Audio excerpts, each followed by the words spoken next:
What's up, RotoViz?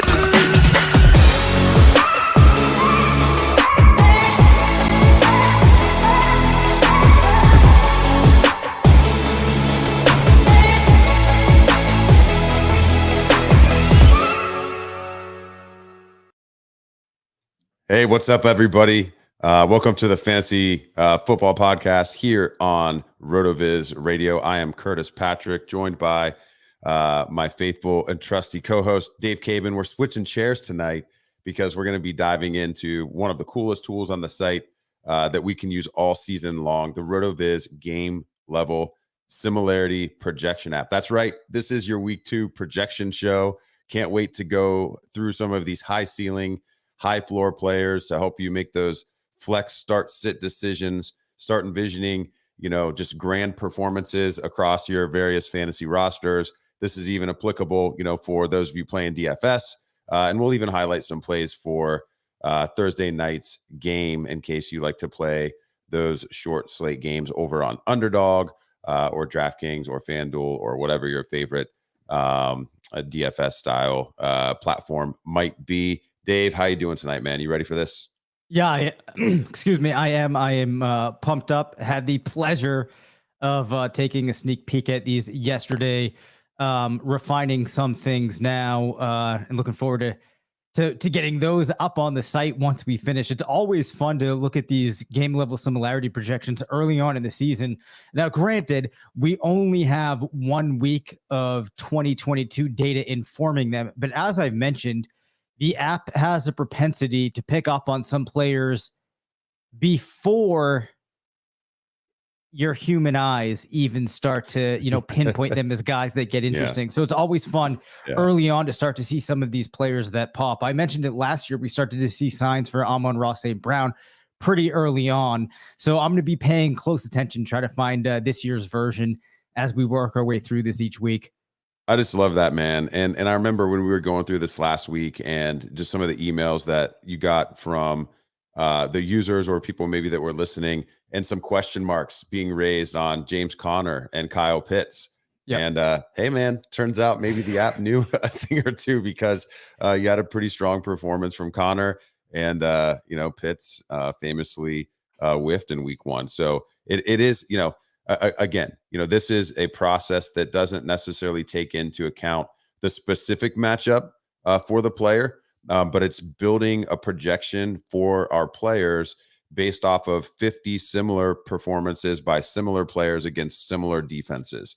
And looking for those trends can be very, very enlightening. And one important thing to note here, too, that though we will highlight that the app is, for example, if you're looking at a Cowboys player this week, doesn't know that Dak Prescott isn't in there. But seeing as we're looking at the 50 matchups, more often than not, one of those players that matches with Lamb is going to have a game in that sample where his quarterback was out. So that's why you kind of get this distribution of how things could go. And it's useful to have this, probability that you can assign given those matching players. If you had 50 games that fit this context, what that distribution would look like. All right. Well, I think that's a great intro to the tool. Again, we went over this a little bit last week, and we'll continue to hammer away at, what goes into the inner workings of our game level similarity projections.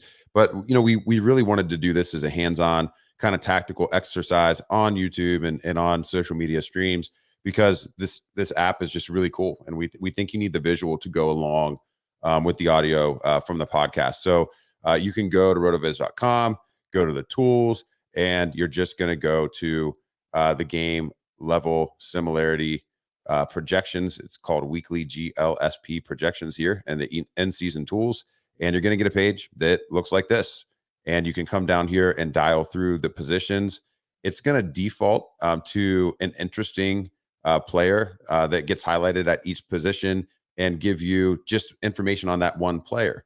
But as you dial through the tool, you can directly compare two players and graph their likely performances at 25th, 50th, and 75th percentile outcomes for the popular scoring settings across most fantasy leagues. And then you can even, of course, just get your full player list by position or even by flex, which is really cool, helping you make those lineup start, sit, decisions. So we're going to start with the quarterback position, Dave. And I thought what we would do today is I will just highlight some of the popular or presumed popular plays that likely are household names, highly priced on various DFS platforms. And then I know you're writing a weekly article highlighting some of the projections that you find interesting from the tool, and that might even help with some of those start sits or some of those hidden gems for daily fantasy purposes. So I think that's going to be the format tonight, and hopefully the listeners and the viewers will follow along and enjoy the content. So we're going to start at quarterback.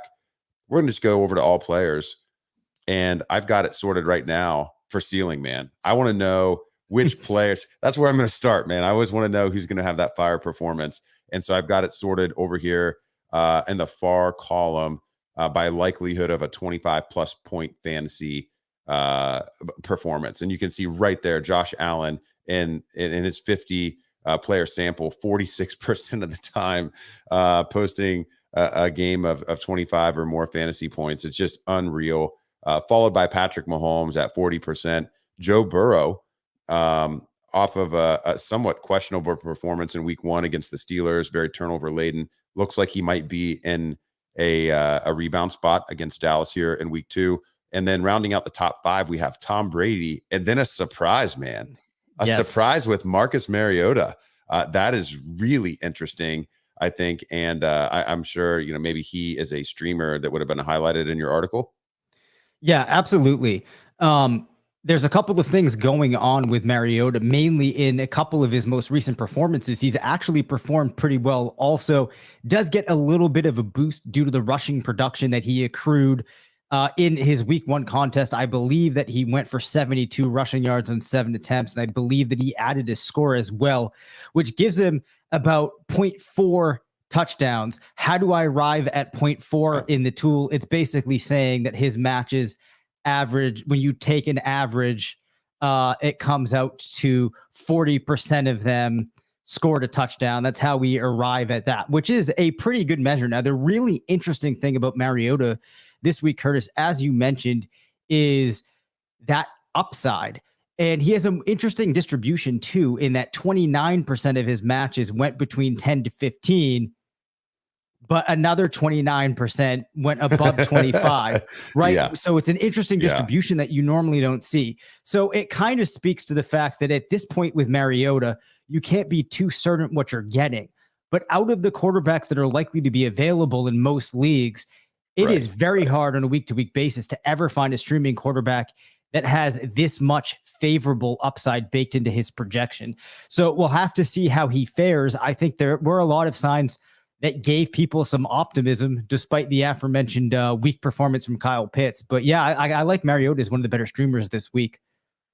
Yeah, and this is a perfect segue into the comparison tool here, Dave, because, I think the most popular quarterback streaming pickup play this week probably is going to be Carson Wentz. He's coming off the 4 passing touchdown performance and spreading the ball, all those different various weapons in Washington. But I think Mariota is an interesting consolation play there. And you can see how their distributions stack up here in graphic form. Mariota is much more likely to, based off of his sim group, much more likely to have that absolute boom game over 25 fantasy points. But Wentz looks to have a much more projectable, usable week with, adding this up quickly, 69% of his sims scoring at least 15 fantasy points. So much safer and I think more justified multi-week streaming play. He's obviously going to be the starter in Washington all season. The app doesn't know that context. So if you're going to make a fab bid on a quarterback in week 1, heading into week 2, you want to get multiple weeks out of him if possible. But I think Mariota was an interesting, consolation prize there at the position. And then, if he were to actually follow through and have one of these boom weeks in week 2, then obviously, the app gets more information. It starts to change his projections moving forward in subsequent weeks. And, then we'll continue. It will continue to learn along with us. Going back. By the way, go ahead. Not to cut you off there. Carson Wentz, did you know that he has been a QB1 in 40% of his last 18 games? Not bad. Yeah, not too shabby for, last 18. What his last 18 games? Okay, so I wonder if we went even back further, how that would spread across his last 3 rosters that he played for. But yeah, I think that's a highlight on the disconnect between fantasy and reality sometimes too, Yep. right? I mean, Yep. he much more usable in fantasy maybe than he is beloved in reality by NFL fans. So running back down through just kind of the top 12, seeing if anybody else kind of pops out. We already talked about that top 5 being Josh Allen, Mahomes, Burrow, Brady, and Mariota. Some expected players in there with Justin Herbert, in that potential boat race game against Kansas City on Thursday night. Aaron Rodgers in a potential bounce back spot. I think especially if he were to get Allen Lazard back. It didn't look like the connection was really there with too many of the other receivers. So you and I are personally hoping that Lazard comes back and that connection with Rodgers comes to fruition in week 2. But then, some other surprises. We do have Wentz there. We've got Ryan Tannehill there, Jameis Winston there. So there are some more affordable quarterbacks, both from a waiver wire perspective, but then also from a DFS perspective, that have some of those high ceilings with a reasonable, probability of scoring greater than 25 points this week. If you want to go the opposite direction and just look at some of those high floors, maybe this is trying to find the cheap play from a cash game perspective, or maybe you're in a 2 QB league and you're trying to decide between a questionable quarterback and your super flex spot versus a position player. This is another way that you can use the tool, looking at that 25th percentile outcome. Joe Burrow actually has the highest floor according to the app of any quarterback this week. A lot of the same names that you would expect to see there, but then you start popping up with Kirk Cousins, Matthew Stafford, and then even Joe Flacco. I think coming off all the passing attempts last week, the team being, a dog against Cleveland and knowing how they operated in week 1, playing from behind, I think, that's good context to keep in mind as well. Anything else you want to add for quarterback, or do you want to move on to the running attack? I think we can probably move on. There wasn't anything else that really stood out to me as that surprising this week. All right, Dave. Well, let's go over to the running backs. Again, I want to start with those, big swings, man. I really want to start with those big swings. Let's sort this by 75th percentile outcome in PPR, and your RB1 for the week by a landslide is James Conner with a 27.9 75th percentile PPR outcome. This is crazy. He's 6.1 points clear of the RB2. So that's got to matter. We'll see how high his floor looks, but I mean, Dave, any comments on Conner? This is a shocking ceiling. Yeah, it is. So one of the things that is driving this is that in these similar types of matchups, the running backs have done a decent job of scoring not only more than half a rushing touchdown, but also adding a touchdown, or not a touchdown via the air, I guess I should say, in 30% of these comparable cases. Now, last week we talked about how it could pick up on signal of teams using running backs in those contests last week more than you might expect. I could certainly understand pushback on Conner getting that much credit for a receiving touchdown this week, but that is some of what's driving it. But again, we're seeing a player that's well positioned to have that touchdown potential, which we can keep talking about needing to regress or being a fluke. But at this point, he's been doing it for a pretty long stretch. So it's understandable that you do have this type of upside when you have that touchdown potential that's there. You should have a good workload. And again, he might see, 5 or so targets and potentially convert one into a score. Yeah, that's really exciting. And then again, this is context that the app doesn't have, but we know about the Cardinals offense that they're still hurting for weapons. Rondale Moore sitting out again in practice today. We're midweek already. The team's not going to be at full strength. And I'm not even just talking about DeAndre Hopkins not being available. I mean, this team is really limping into week 2 already. So, I think it's totally reasonable, just with human context, that the team would lean in harder on him. And what looks like to be a very important game. I mean, this team in the NFC West can't afford to go down, to 0-2. I mean, this is a winnable division when you look how human or coming back down to earth the Rams looked versus, the juggernaut that they were last season. Seattle, I don't think there's high hopes for them.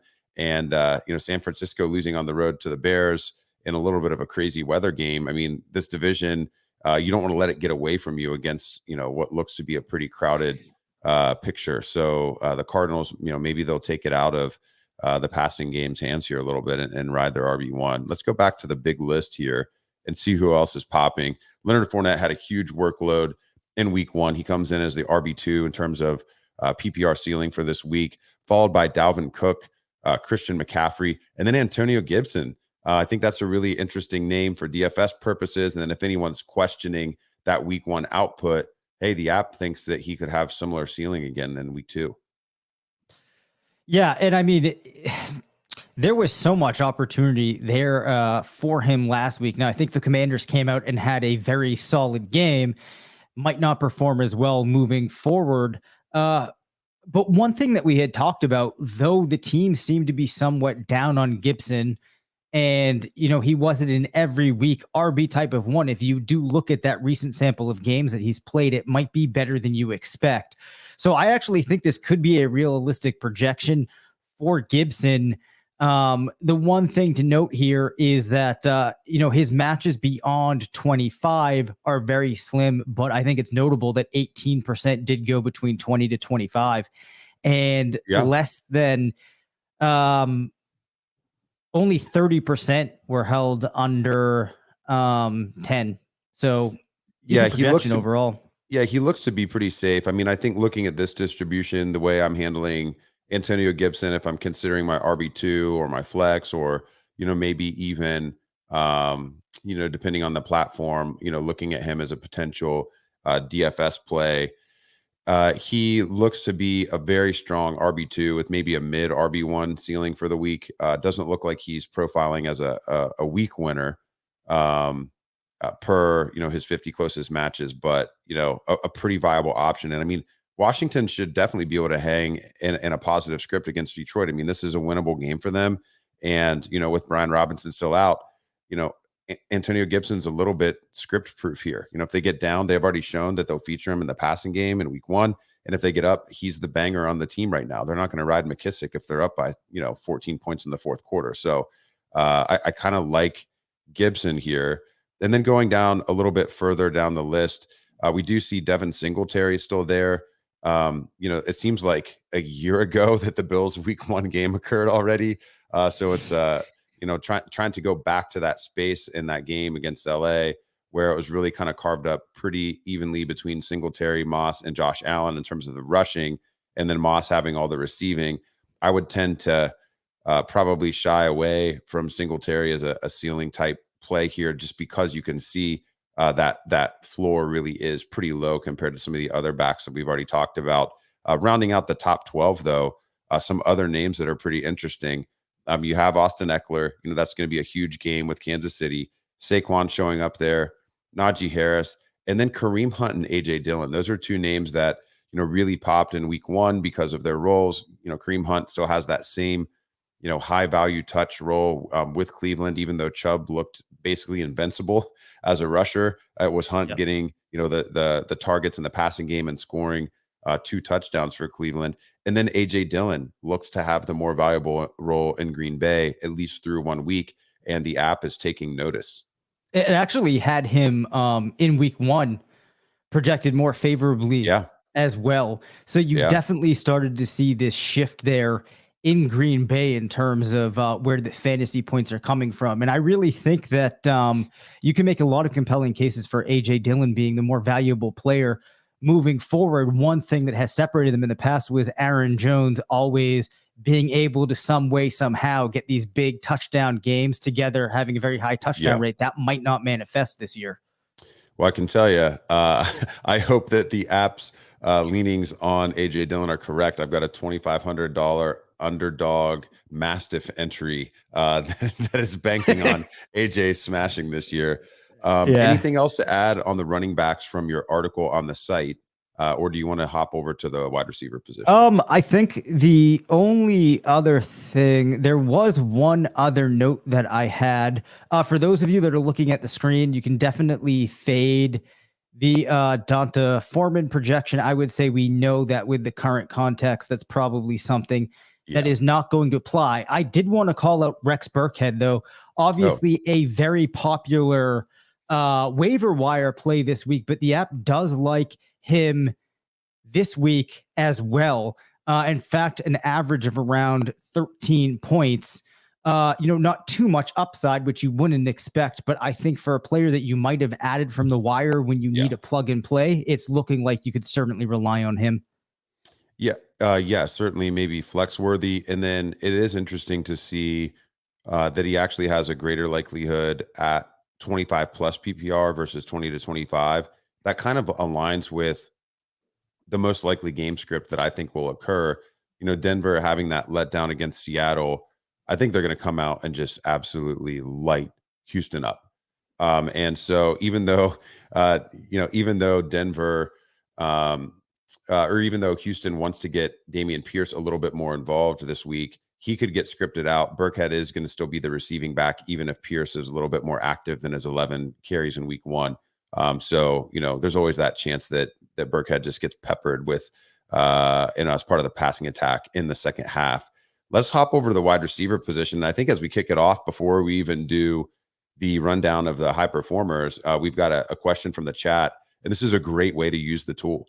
So Adam Weber asks, should I start Marcus Valdez-Scantling, Allen Robinson, or DJ Moore as a flex in full PPR this week? Well, they're all wide receivers, so we can stay on that tab, but this will be pretty easy, man. Let's look at the 50th percentile for each of those players. And then we can also look at ceiling and floor and see if we can come up with a good recommendation for Adam here. So I can't compare 3 players. I can compare 2, but we'll just search them in the bar here. It looks like Marcus Valdez-Scantling, his median projection for 10.1 PPR and a ceiling of 13.5 PPR. Dave, I hope you're keeping track of this. Let's find. Okay, good. Let's find out. So actually, Robinson. I think that Robinson, I have to add back in due to a change in naming convention with the Allen Robinson 2. Always fun stuff. Yes. Okay. Well, let's look up DJ Moore. I can tell you that I don't think. Let's just see how it plays out between Moore and Valdez-Scantling. I can actually tell you from looking, Scantling has more upside. There's fairly similar downside. Of course, you have a very different situation for Valdez-Scantling this year, now playing alongside Patrick Mahomes. I think he saw 4 targets to open the season. DJ Moore is going to be one of those guys we're always hoping for more, and it just doesn't seem like it's going to come together in the career. From a GLSP perspective, if you're looking from upside, you'd have to lean Scantling. I'll let you weigh in, though, Curtis. If we kind of remove that element, do you have any other thoughts on this decision? Well, the app needs to be updated with Allen Robinson. We don't see him in here. I actually would go Allen Robinson of the 3 in full PPR. I think that, the team leaned so heavily on Kupp and then still had the letdown. They're going to have to make opposing defenses, guess at least a little bit with what's going to happen. I mean, this is definitely setting up to be a get right week for the Rams offense against Atlanta. I do think Darrell Henderson will be a pretty interesting play at running back, but I think Allen Robinson is going to get a big handful, maybe even 2 handfuls of targets this week, and I like him to score a touchdown. So, Adam, I'm going to give him a second shot here as the presumed number 2 in that Rams passing attack in a game that I think they should be able to dominate versus DJ Moore, who all of a sudden appears to be competing not only with Christian McCaffrey, but also with Robbie Anderson for Baker Mayfield's affections. Great question there. Okay, let's go down the list from a ceiling perspective at wide receiver. Just some massive, massive scores in here. And this really lines up with some of the zero RB and structural based drafting sentiments that, are so near and dear to us here at RotoViz, looking at these ceilings of these elite wide receivers versus what we saw at the running back position. James Conner was leading the way this week at around 27 PPR. And then the next highest running back was down in the 21 range. We have 9 wide receivers that are projected to be with ceilings projected higher than the RB2 this week. Pretty cool stuff. So Devontae Adams leads the way with a 75th percentile projection in week 2 of 31. That's not even his top, man. It's the 75th. Like, there's a whole quartile above it. This is nuts, man. Devontae Adams had a really exciting week 1, even though Derek Carr still looks like Derek Carr. Cooper Kupp, unshockingly, coming in at number 2 from a ceiling perspective with 27.3 PPR this week. ARSB, we talked a little bit about the running back position for the Commanders, coming back the other direction for the Lions, and a wide receiver 3 overall ceiling for Amon-Ra St. Brown this week, followed by many familiar faces: Jamar Chase, Jalen Waddle, Justin Jefferson, rounding out the top 6 of the position. When you see Keenan Allen here, he's not expected to play from a hamstring perspective. So you can start thinking about, what would happen with his touches and how some of the other players in the offense are projecting. So we can pull up Mike Williams here. He's got a pretty pedestrian projection this week, really more of a low end wide receiver 3 with that 11.1 PPR average outcome in a sub 14 PPR 75th percentile projection. But those Keenan Allen targets are going to have to go somewhere, and the app doesn't know that Keenan Allen isn't playing. So that's one way to play it. We also know that Gerald Everett was very involved in the passing game last week. You've got the wide receiver 3 and 4 with Josh Palmer in the mix, probably most likely in the mix for some of those touches. And then, of course, could just all go to Austin Eckler. Who knows? So you have to add in that context. The app doesn't know those things. But we also see Tyler Boyd, Elijah Moore, Hunter Renfrow, and Deontay Johnson rounding out the wide receiver 1s. Dave, any pass catchers popping out to you there, or is there anyone that you mentioned in the article that you would want the viewers to take note of? Yeah, well, I'm glad that you pointed out Boyd, because I thought that one was definitely notable. DJ Chark scores pretty high this week. Had a good opening to the season. It looks like he could carry that forward. Then one of the things I noted in the article was that Curtis Samuel is, for the first time in a long time, finishing very favorably in the tool. And if you look at his actual projection in the line that it built, it has him for 7.1 targets, 4.7 receptions, 57 yards, 0.2 touchdowns, but a very solid percentage of his matches, 31% to be exact, went between 10 to 15. I'm inclined to say that feels somewhat repeatable. So he's a player that, maybe you could think about in a flex position for your team. Also, Christian Kirk scores fairly highly, looks like a wide receiver 3 this week. The other name that sneaks into the wide receiver 2 range is Jacoby Myers. So those were some of the guys that I thought were noteworthy. There's also a couple of players that it wasn't a big fan of this week. Brandon Ayuk, who some managers might have wanted to sit out this week anyway and get a better sense of what things are going to look like in San Francisco. This is a bad distribution day for Ayuk. And it's also interesting that it's not really a big fan of Terry McLaurin. And then, of course, we see DJ Moore down pretty low, who we already mentioned, as well as CD Lamb. Oh, boy. Yeah, this is a scary one for Terry. Oh, wow. Yeah, this is a really bad distribution for Terry. And then who was the last one you said? You had said DJ Moore. Let's pull him up. We already talked about him in the start sit. Yeah, this is just ugly. Just no. It's really very minimal activity at 15 PPR or above. Zero he's basically above 20. He's a coin flip flex option rather than a wide receiver 2, which is how most people probably drafted him. Yeah, it's rough. We got to get an even sadder trombone for these last couple that we looked at. That's pretty tough. So, okay, well, we're going to go on to the tight end position. If you are watching on YouTube or on social, you want to drop us a line. If you have a couple start sit questions, we can show you what the app thinks and add in our 2 cents as well. And again, we can do this cross positionally from a flex perspective. It's one of the great things about the game level similarity projections tool and we can put your flex conundrums in there for you. Let's head over to the tight end position and see what it's got for us this week. Some pretty high ceilings for the top three. We've got Travis Kelce at 25.4 PPR for a ceiling, Dalton Schultz at 22.4, and Mark Andrews at 18.5. None of those really shockers. And then I think when you add in the context for the Dallas Cowboys, that they're going to be playing with their backup quarterback, and CeeDee Lamb, highly questionable with 2 receptions on his 11 targets in week 1. I think it's natural to think that, Schultz would continue to be, highly involved, and potentially there's going to be a little bit more check down activity with that QB2 Cooper Rush in there versus downfield strikes to CD and some of the other wide receivers. So I kind of like that. And the app doesn't even have that context. Going a little bit further down the list, we have TJ Hawkinson, Dallas Goedert, Logan Thomas popping, active in week 1. And then Tyler Conklin. Conklin was a little bit of a punt play in some of our best ball drafts that we did this summer, Dave. And, he did have a handful of targets, only 14 receiving yards and a touchdown.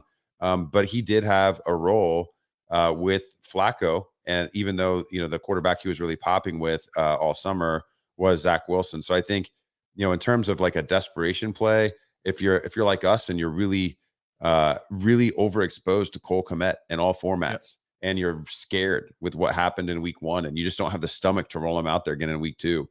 There's not a lot out there typically at the tight end position, but Conklin is one of those players, who had a role, did get the target in the end zone, as a high value opportunity there.